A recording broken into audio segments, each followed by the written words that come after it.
गणपती बाप्पा मोरया. आज बघूया उकडीचे मोदक. 1 कप तांदळाची पिठी, 1 कप पाणी, 2 चमचे तेल, चिमूटभर मीठ एवढंच साहित्य लागतं. एका भांड्यामध्ये पाणी उकळून घ्यायचं.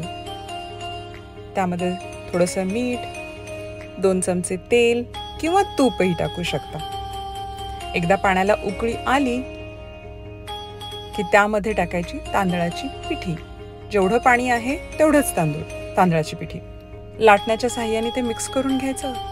गॅस पूर्ण बंद आहे बरं का. इथं अमेरिकेमध्ये इलेक्ट्रिक स्टोव्ह असतो म्हणून मी ते खाली पण काढून ठेवलेलं आहे. म्हणजे हीट अगदीच गरज नाही आहे. 10 मिनिटासाठी झाकून ठेवायचं.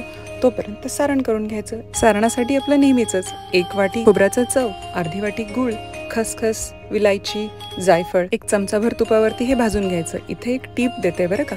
हे भाजत असताना एक अर्धा चमचा किंवा एखादा चमचा तांदळाची पिठी यामध्ये टाकायची, म्हणजे सारणाला पाणी सुटत नाही. मग अशी मॅशरनी ही पिठी थोडीशी अशी दाबून घ्यायची. नंतर हाताने चांगलं मळून घ्यायचं. एक 7-8 मिनिटं तरी व्यवस्थित मळलं पाहिजे.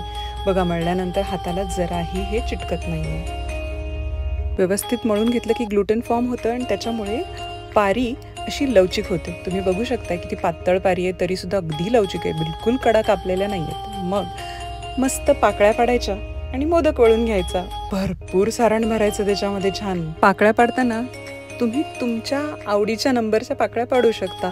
11, 21, 7 आणि अगदीच नाही पाडलं तरी सुद्धा मोदक भन्नाट चविष्ट लागतो. पण देखणा असला की खायला सुद्धा मजा येते ना, म्हणून थोडी कलाकुसर दाखवायची. पीठ तुम्ही जेवढं व्यवस्थित मळाल तेवढं ते लवचिक होणार. आणि बघू शकताय किती पटापट पाकळ्या पडतायत. पण नाही हो जमत एखाद्याला, आणि नसलंच जमत तरीही घाबरायचं नाही. मोदक खायचं सोडायचं नाही. साचा घ्यायचा. साच्यामध्ये हे मस्त साईडला अशी पिठी लावून घ्यायची.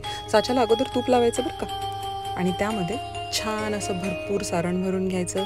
त्याला वरतून एक टोपी घालायची. माझ्या हाताला लागला होता गूळ, त्याच्यामुळे थोडासा कलर वेगळा आला, पण तरीही वरतून मोदक सुंदर दिसतोय. बघू शकता. काही साच्यातले, काही हाताने, असे एकूण मिळून 21 मोदक बनवले. मग ते उकडायला ठेवताना, वाफवताना पाणी खाली उकळतं असलं पाहिजे आणि प्रत्येक मोदक असा पाण्यामध्ये डिप करून मध्ये ठेवायचं. दणदणीत वाफ आणायची. 15 मिनिट तरी सहज लागतात. असं मस्त विरघळणारं तूप त्याच्यावरती आणि पटकन तोंडात घालायचं असं वाटतं. पण बाप्पाला नैवेद्य दाखवावा अगोदर बरं का. एक तरी मोदक खाणं गणुल्या रे. आणि अशा सुंदर सुंदर बाप्पाच्या समोर असे छान बनवलेले मोदक ठेवायचे आणि त्याचा आशीर्वाद घेऊन मोदकावर ताव मारायचा. आणि शेवटची टिप, व्हिडिओला लाईक, शेअर आणि सबस्क्राईब करायचंच बरं का.